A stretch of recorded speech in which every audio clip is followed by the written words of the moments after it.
anna Muhammadan abduhu wa rasuluh. Allahumma sholli wa sallim wa barik ala sayyidina wa habibina wa syafi'ina wa maulana Muhammadin wa ala alihi wa sahbihi ajma'in. Rabbi shrah li sadri wa yassir li amri wahlul 'uqdatam min lisani yafqahu qawli.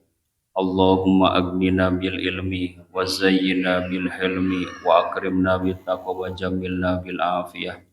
Allahumma anfa'na bima 'allamtana wa 'allimna ma yanfa'una wa zidna ilman.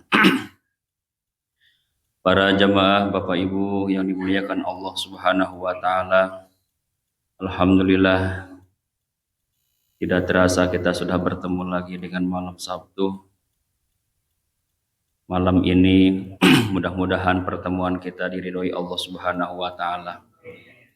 Mudah-mudahan niat baik kita, niat yang bisa mengantarkan kita menuju kecintaan dari Allah Subhanahu wa taala. Para jamaah rahimakumullah, mari kita lanjutkan kajian kita masih berkaitan dengan masalah sholat ya.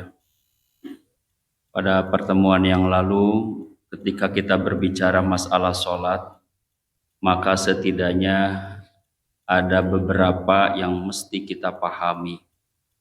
Yang pertama adalah terkait dengan syarat wajib sholat. Syarat wajib sholat artinya hal-hal yang menjadikan seseorang itu wajib untuk melaksanakan sholat. Ketika seseorang sudah terpenuhi unsur-unsur yang menjadikan dia wajib sholat, maka wajiblah sholat. Sudah dibahas pada pekan yang lalu. Yang pertama adalah Islam diantaranya. Yang kedua adalah balik. Yang ketiga adalah sampai kepadanya risalah dakwahnya Rasulullah Shallallahu Alaihi Wasallam. Maka bagi kita hukumnya wajib untuk melaksanakan sholat. Yang kedua yang harus diketahui oleh kita semua sebagai orang yang beragama Islam, orang yang beriman, yaitu syarat sahnya sholat. Syarat sahnya sholat artinya hal-hal yang menyebabkan, menjadikan seseorang itu sah sholatnya. Sah sholatnya itu pertama pendekatannya adalah ilmu fikih, yaitu berkaitan dengan praktek tata cara sholatnya. Yang kedua, sah sholat itu dalam artian secara substansi, pendekatannya adalah pendekatan tasawuf.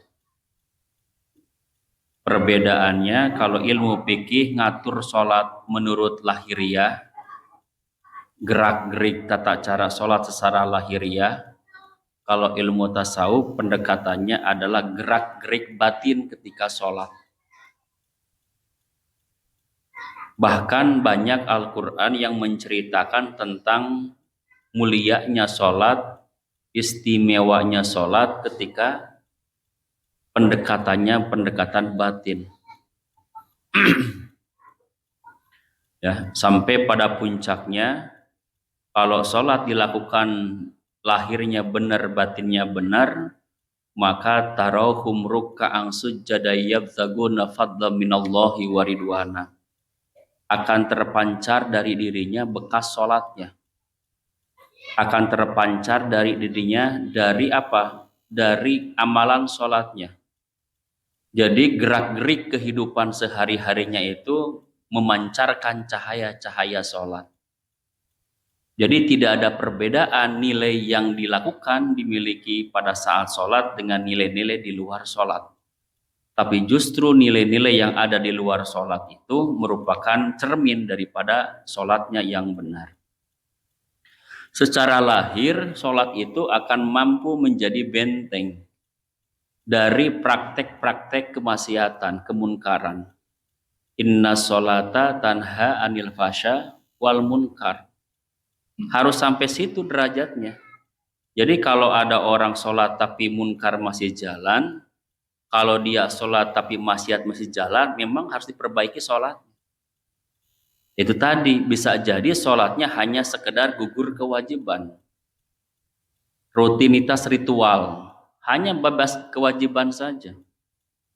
Nah, sholat yang sudah terlaksana dengan baik harus memancarkan inna sholatan ha'al fasya wal munkar itu. Nah, sholat-sholat seperti itulah yang menurut Nabi Shallallahu Alaihi Wasallam itu ya, seperti yang dalam hadis yang diriwayatkan oleh Imam At-Tabrani dan Al-Baihaqi dari Ibnu Umar, innal abda idza qama yusolli, sesungguhnya seorang hamba idza qama yusolli, apabila dia itu berdiri untuk melaksanakan sholat, atabihi bidzunubihi kulliha, pada dasarnya orang yang melaksanakan sholat itu membawa dosanya. Jadi pada saat kita sholat itu membawa dosa. Fawudi'at ala ro'sihi wa atiqaihi, di mana dosa itu disimpan di atas kepalanya dan pundaknya.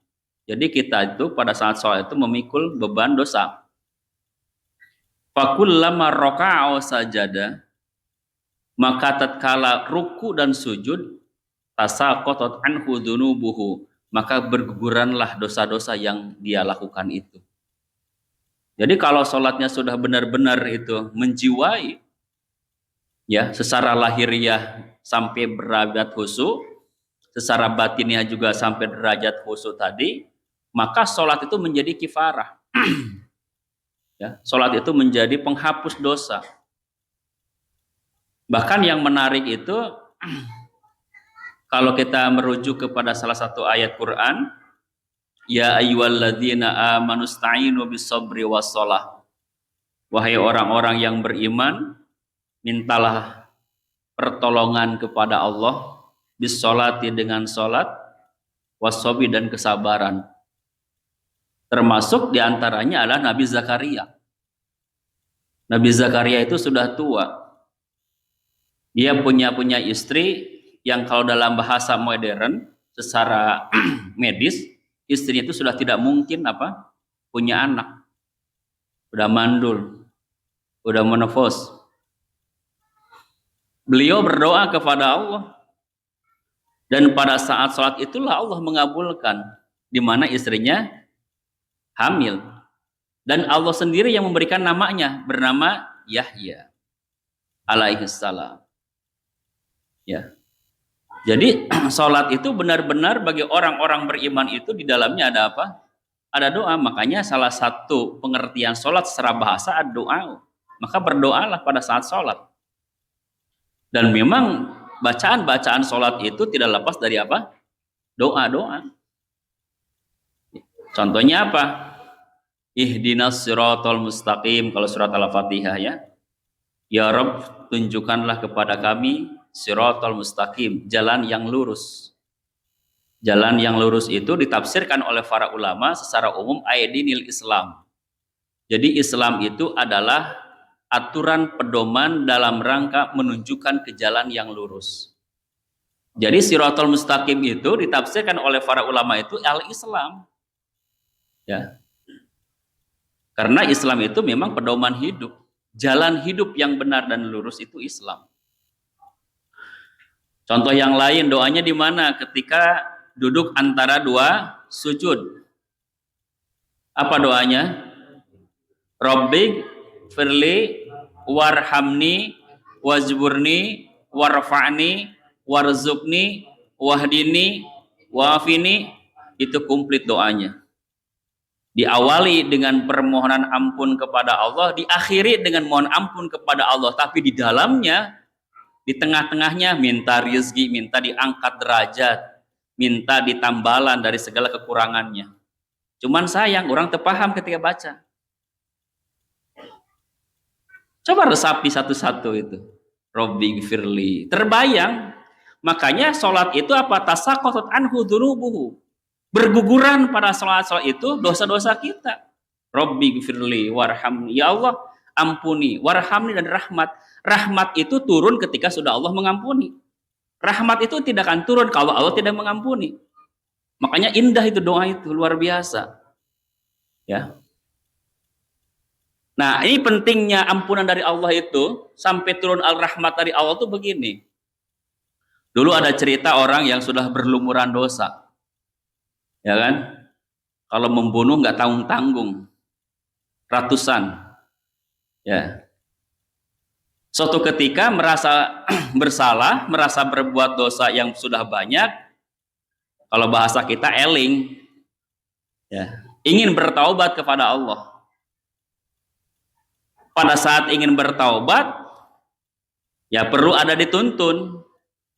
Maka dia mencari seorang guru yang bisa menuntunnya, ingin meminta petunjuknya. Cerita singkat, di tengah perjalanan meninggal. Disitulah terjadi diskusi para malaikat. Sampai ada cerita, ukur kira-kira berapa langkah, berapa kilometer dari tempat dia tinggal menuju ke tempat yang dituju. Kepergian dia itu, melangkahkan kaki dia itu dalam rangka ingin apa? Bertaubat kepada Allah. Ingin minta bimbingan. Jadi orang-orang terdahulu itu kalau ingin bertaubat minta bimbingan bagaimana cara taubatnya. Perjalanan meminta kepada Allah taubat itu dengan cara ingin menemui orang yang dipandang tahu bagaimana cara bertaubat kepada Allah, itu perjalanan menuju Allah Subhanahu wa taala dan dihitung sebagai hijrah kepada Allah, perbaikan kepada Allah Subhanahu wa taala. Apa yang terjadi pada saat dia meninggal dan dalam perhitungan matematik bahwa dia sudah lebih daripada separuh perjalanan.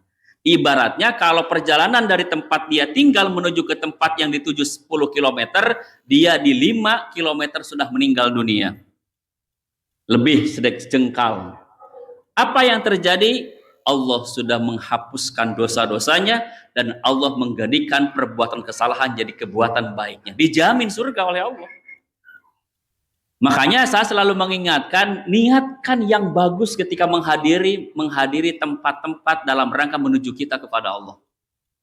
Apakah kita niat untuk sholat? Apakah kita niat untuk majelis? Apakah kita niat untuk silaturahmi? Niatkan yang lurus bahwa kita sedang bergerak menuju Allah Subhanahu wa taala.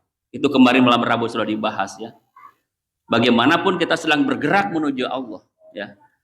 Karena hakikatnya kita ingin beribadah kepada Allah dan kita ingin tahu bagaimana cara beribadah kepada Allah Subhanahu wa taala itu. Makanya sekali lagi dalam konteks sholat, orang seperti itu tasaqatat anhu dzunubuhu. Maka Allah akan menggugurkan tentang dosa-dosanya itu. Nah, di contoh yang lain dalam rangka memperkuat masalah ini adalah diriwayatkan oleh Ad-Dailami. Annahu sallallahu alaihi wasallam, di mana bahwasanya Rasulullah sallallahu alaihi wasallam qala, Rasul bersabda, "Idza shalla al-'abdu as-sholata fi awalil waqti." Apabila seorang hamba itu salat di awal waktu, su'idat ila sama'i walaha nurun, maka naiklah itu salat ke langit. Walaha, dan baginya, maksudnya dengan salat itu nurun, bercahaya. Jadi kalau seorang hamba itu melakukan sholat dengan sesempurna mungkin, maka sholat itu akan bergerak naik ke langit dengan bercahaya. Hatta tantahi ilal arsh, sampai bertemu dengan aras. Jadi sholat itu kita itu sampai ke aras. Ya. Fatastagfira li sahibiha ila yaumil qiyamah. Maka sholat itu akan memintakan ampun kepada Allah bagi pelaku-pelaku sholat ila yaumil qiyamah, hingga datangnya kiamat. Jadi kalau sholat kita bagus, ya secara fikih lahirnya sesuai dengan aturan Allah dan Rasulnya, secara batinnya juga mengikuti apa yang dikehendaki oleh Allah dan Rasulnya, bagaimana sholat secara batiniahnya, maka sholat itu akan naik ke langit dalam bercahaya, kemudian sampai dia di aras, lalu sholat itu akan memintakan ampunan kepada Allah Subhanahu wa taala bagi orang sholat itu ila yaumil qiyamah, hingga kiamat. Wa taqulu lahu, kemudian sholat itu akan bicara lahu kepada pelakunya. Jadi sholat itu akan ngomong nanti itu. Ya. Jadi gambarannya itu sholat itu akan ngomong. Apa yang diucapkan oleh salat?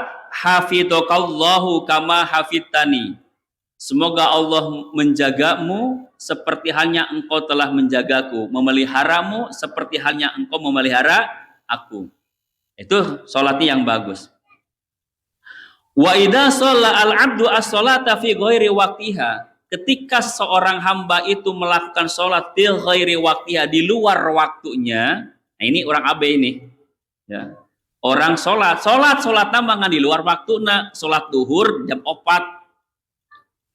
Jamak lain itu, sholat subuh jam 7 di jamak jeng duha misal imam. Nah, apabila sholatnya seperti gitu, so'idat ila samai walaiha zulmatun, dia naik ke langit dalam keadaan gelap gulita.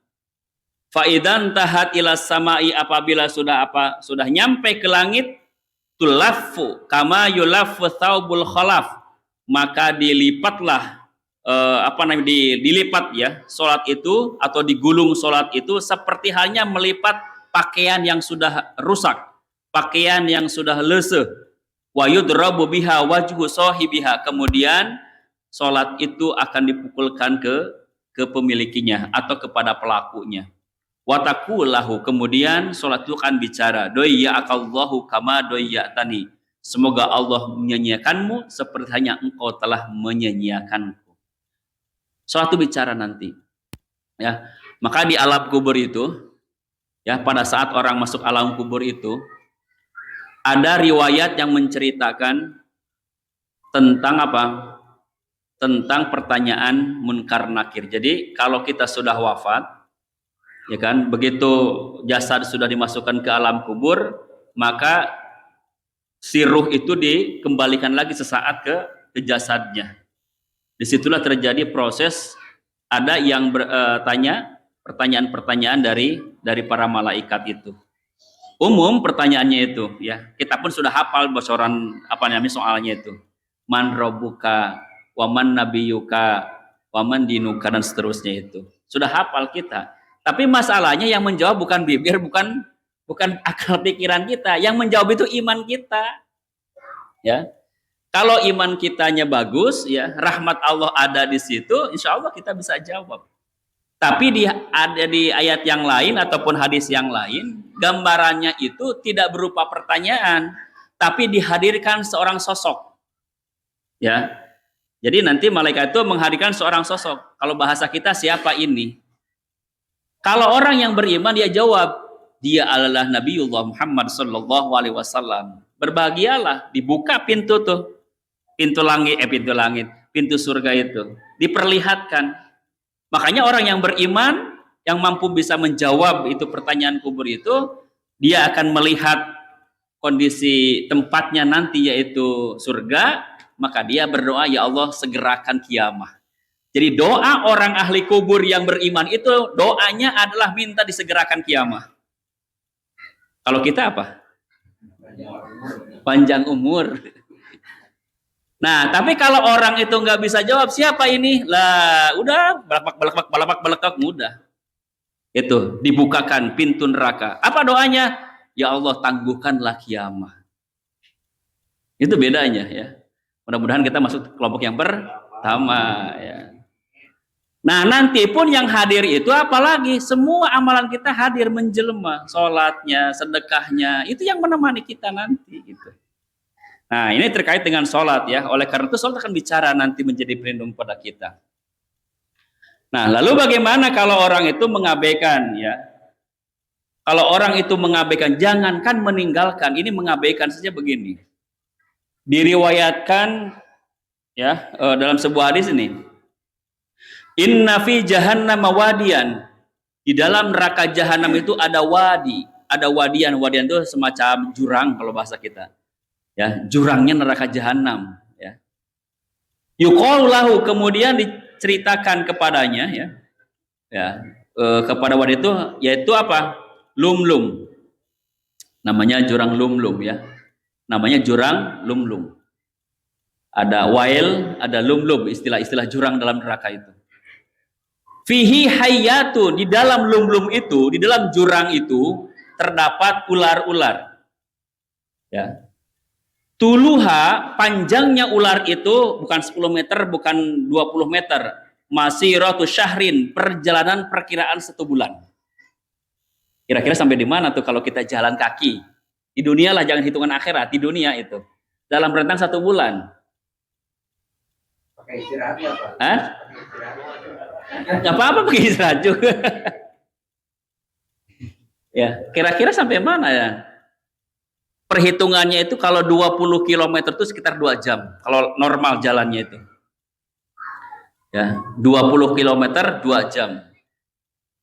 Ya kalau 200 meter ya sekian jam. Nah, talasau tarikus sholah.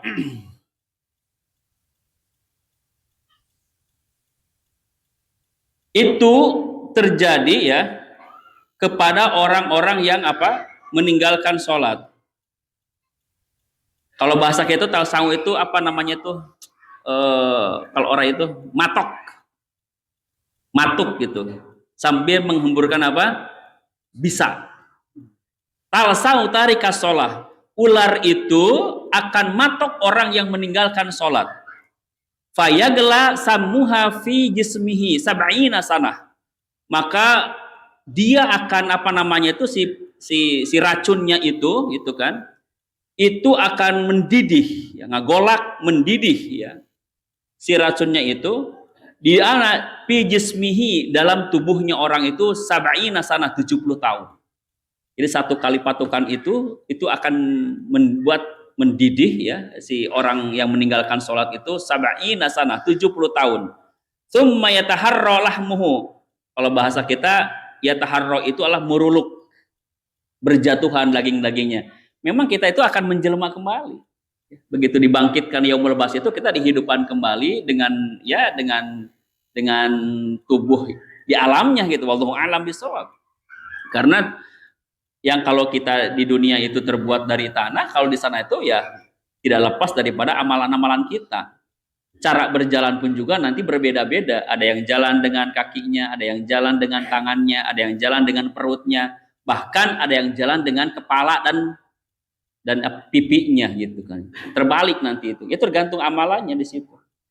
Ya, dalam kondisi ini. Nah, bagi orang yang meninggalkan sholat itu, hukumannya diantaranya adalah yaitu talasa'u tarikus sholat. Dia akan diberikan semacam ular, bukan semacam, memang ular neraka, di mana panjangnya itu adalah seperjalanan dalam 1 bulan ya. Di mana ular itu akan mematok ya kepada orang-orang yang meninggalkan sholat, dan 1 kali patokan itu dia akan menghemburkan semacam apa namanya itu racun ya, bisanya, dan bisanya itu akan menghancurkan tubuhnya. 1 kali patokan itu sab'ina sanah, yaitu kurang lebih sekitar 70 tahun. Ini ya yang harus kita hindari. Nah, oleh karena itu dulu di apa namanya itu di masa Bani Israel ya, itu juga terjadi, diriwayatkan ya, dikisahkan di masa Bani Israil itu ada seorang perempuan datang kepada Nabi Musa alaihissalam. Faqalat, kemudian si wanita itu berkata, ya Nabi Allah, wahai Nabi Allah, aznabtu dzanban aziman. Aznabtu dzanban aziman. Saya telah berbuat dosa dengan dosa yang besar. Wa qadatumtu ilallahi ta'ala, aku bermaksud ingin bertaubat kepada Allah Subhanahu wa taala. Fad'ullaha ayyaghfira li dzanbi wa yatuba alayya. Berdoalah wahai Nabi Allah Musa kepada Allah dengan harapan Allah mengampuni dosaku. Allah menerima taubatku. Faqala Musa alaihissalam. Kemudian Nabi Musa berkata, wa ma dzambuki, wahai wanita, apa dosamu? Kemudian si wanita itu menjawab, ya Nabi Allah, zanaitu wa waladtu waladan wa qataltuhu. Saya telah berbuat zina. Jadi dosa pertama adalah dosa zina. Kemudian hasil zinanya itu hamil. lalu melahirkan, setelah lahir anaknya wa qataltuhu, dan aku membunuhnya. Jadi dua dosa besar, pertama zina, yang kedua membunuh anak hasil zinanya itu. Faqala Musa alaihissalam, kemudian Nabi Musa alaihissalam berkata, ukhruji ya fajirah, wahai wanita pelacur, wahai wanita lacur, keluarlah dari rumahku ini. Li alla tanzula narum minas samai, dengan harapan Allah tidak menurunkan api dari langit ke rumahku ini. Patuh rikona bisu'umika, ya. Kemudian api itu akan membakar, ya. Maksudnya membakar rumahnya dengan karena disebabkan keburukan, ya. Kejelekan yang dilakukan oleh seorang wanita itu. Diusir tuh, ya. Si wanitanya diusir. Padahal dia ingin bertobat kepada Allah dengan bantuan Nabi Musa, tapi Nabi Musa mengusirnya dengan kekhawatiran gara-gara perempuan lacur ini, khawatir Allah menurunkan api dari langit, ya, sehingga membakar rumahnya itu. Apa yang terjadi? Yang terjadi fa kharajat min indihi munkasiratal qalbi, keluarlah itu perempuan dalam keadaan hatinya itu penuh dengan kekecewaan, remek itu hatinya itu, ya. Pecah gitu. Harapannya bertobat tapi ternyata ditolak oleh Nabi Musa alaihissalam pada saat itu. Nah, pada saat wanita itu sudah keluar dari Nabi Musa alaihissalam dari rumahnya, dari kediamannya, fanazala Jibril alaihissalam, kemudian turun malaikat Jibril. Nah, malaikat Jibril turun menemui Musa. Ya Musa, Ar-Rabbu ta'ala yakulak. Allah Rabb telah menyampaikan kepadamu, lima rodat ta'at ta'ibah, mengapa engkau tolak wanita yang ingin bertaubat kepadaku, kepada Allah maksudnya, ya. Wahai Musa, kenapa engkau tolak wanita yang akan bertaubat kepada Allah? Amma wajadta syarran minha, apakah engkau menemukan satu keburukan yang lebih buruk daripada apa yang diperbuat oleh wanita, yaitu apa? Zina, ya. Kemudian juga apa? Membunuh. Qala Musa, Nabi Musa berkata, ya Jibril, wahai Jibril, waman syarrun minha, apa keburukan yang paling buruk daripada apa yang telah aku lakukan? Apa perbuatan paling buruk dari zina? Apa perbuatan paling buruk daripada membunuh? Qala, Jibril menjawab, man yatrukus sholata amidan muta'ammidan, dia adalah orang yang meninggalkan sholat dengan cara sengaja. Jadi orang yang meninggalkan sholat di hadapan Allah jauh lebih parah daripada berzina maupun membunuh. Ini, ya, kita harus waspada. Kelihatannya sepele, nggak sholat nggak apa-apa kok, ini. Iya, di pandangan manusia orang tenang-tenang aja. Tapi di hadapan Allah ini sangat berbahaya, ya, sangat berbahaya. Oleh karena itu, mudah-mudahan kita, ya, dengan kajian Fiqhus Shalah ini, saya sisip-sisipkan, ya, antara kajian fikihnya dengan motivasinya, dengan peringatan-peringatannya, dengan harapan ketika dimotivasi, mudah-mudahan semangat kita untuk sholat lebih meningkat kembali. Yang dulu sempat meninggalkan sholat, mudah-mudahan tidak lagi meninggalkan. Yang dulu sempat abai, mudah-mudahan tidak abai lagi, dan seterusnya. Yang dulu tidak sempat ataupun tidak ada semangat untuk mempelajari kembali, ya, masalah sholat, mudah-mudahan sekarang tumbuh lagi semangat untuk terus nggak pernah berhenti untuk mempelajari sholat. Walaupun kita sholat belum sempurna, tapi dengan niat kita ingin menyempurnakan sholat, mudah-mudahan kesempurnaan itu sudah ada di sisi Allah Subhanahu Wa Taala. Hanya itu yang kita bisa lakukan itu sebenarnya. Jauh kalau memang sesuai dengan harapan Allah itu. Tapi dengan semangat niat ini, mudah-mudahan Allah sudah menuliskan, mencatat bahwa kita termasuk orang-orang yang ingin menyempurnakan sholat itu. Nah, kemarin sudah dibahas secara fikihnya bahwa sholat itu adalah ada kajian fikihnya, di antaranya syarat wajibnya sudah dibahas, syarat sahnya juga sudah dibahas, ya.